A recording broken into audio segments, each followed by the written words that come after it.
Alam kong marami sa inyo ang naghahanap ng pwedeng maliliguan para magpalamig. Kaya dito pala sa Sagay, merong nakatagong paraiso dito na tsak marerefresh talaga yung mga utak nyo. Kaya samahan nyo ko ngayon dahil pupuntahan at babalikan natin ang Bublin Eco Park.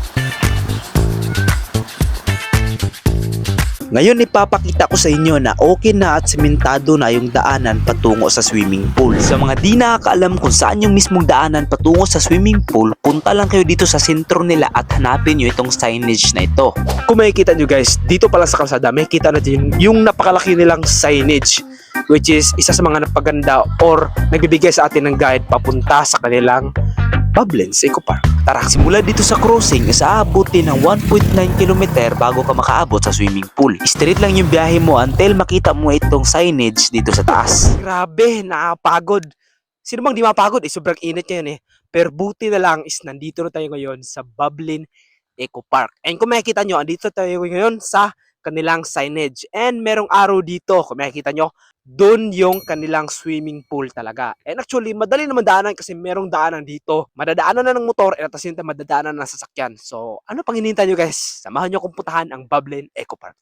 Pagdating nyo dito, ipasok nyo lang yung mga motor nyo kasi makakapasok at makakapasok talaga yan kahit sasakyan pa yung dalhin nyo. Napaka-refreshing rin dito. Ambience pa lang sa entrance, nature na. So kung makikita nyo, andito na tayo ngayon sa entrance ng Bublin Eco Park. Pero kung makikita nyo, pwede naman na dyan nyo ilalagay yung mga motor nyo. Pero mas maganda talaga guys is ipasok natin kasi yung kalsada dito is meron na. So mas madali lang madaanan sa motor and sa mga sasakyan. Ito yung bagong kalsada nila dito guys. So dati, pagpunta ko dito, yung kalsada is hindi pa siya masyadong nabuo. Lupa. Pero ngayon guys is okay na yung kalsada nila dito. Kung makikita nyo, madadaanan talaga ng 4 wheels and 2 wheels. And actually, papunta na to sa ibaba. So, tignan natin guys. So, tara. So kapag nagpaplano kayo na maliligo dito sa Bublin Eco Park, mas convenient na yung pagpunta nyo dito ngayon. Para kasi dati na lupa pa itong daanan na to. Ngayon, simentado na, which is mas mapapadali yung pagpunta nyo sa swimming pool. Ngayon guys, andito na tayo ngayon sa mismong swimming pool. So, ito yung swimming pool nila guys. Ayan, kung makikita nyo, napaka-refreshing. And, ayan, gusto ko na talaga maligo. Pero guys, kung natataka kayo ha, kung saan kayo dadaan, dyan lang kayo dumaan. Then, pagpasok nyo dito, iparking na yung mga motor nyo dyan. So, basic ka lang talaga kapag papasok kayo dito sa Bublin Eco Park. Kasi kalsada na, at the same time.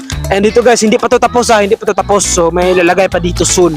So, yun lang, tara. And kapag maliligo kayo dito, wag niyong kakalimutan ang sikat nila na zipline. Na patok talaga at ma-enjoy mo talaga yung sarili mo. So ano pang hinihintay mo? Punta na kayo dito sa Bublin Eco Park located at Sagay.